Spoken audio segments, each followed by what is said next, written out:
খারাপ করিস নে, এনে একটা করে কচুরি নিয়ে খা। আমরা সাহস করে হাত বাড়িয়ে কচুরি নিলাম। স্যার তখন আয়েশ করে চেয়ারে হেলান দিয়ে বসে বললেন, বুঝতে না পারলে গণিত খুব কঠিন, আবার বুঝতে পারলে খুব সহজ, বুঝলি? আমি যখন শিক্ষক ছিলাম তখন রসায়ন আর গণিত পড়াতাম। আমার ছাত্ররা কেউ কোনোদিন আর যাই হোক গণিতে ফেল করেনি।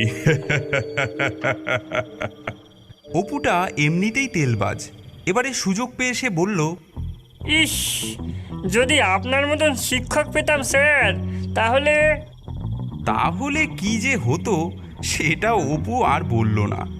কিন্তু তার ভাব দেখে মনে হলো স্যারকে শিক্ষক হিসাবে পেলে সে গণিতে একদম ধুরন্ধর হয়ে যেত। স্যার কিন্তু অপুর কথা শুনে গলে গেলেন, বললেন, আহা, কষ্ট পাস নে, চেয়ার টেনে নিয়ে বস দুজনে, তোদেরকে একটা ওষুধ দিয়ে দিচ্ছি। কি ওষুধ স্যার? আমি ভয় ভয় জানতে চাইলাম। আসলে স্যাররা তো ওষুধ বলতে বেতের বাড়ি আর কান টানাকেই বোঝান, তাই ভয় পাবার যথেষ্ট কারণ ছিল। স্যার হেসে বললেন,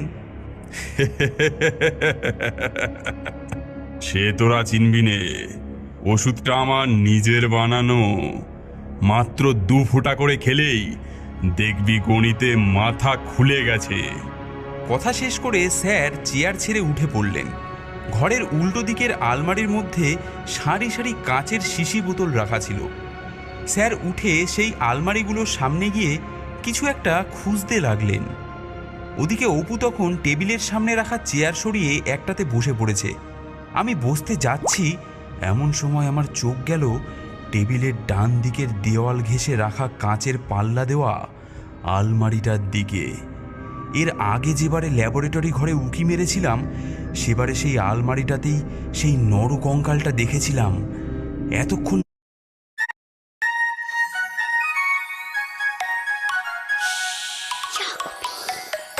আকাশটা blue blue blue blue, green হলো পাতা, গ্রিন গ্রিন গ্রিন, রেড হলো সিগন্যাল।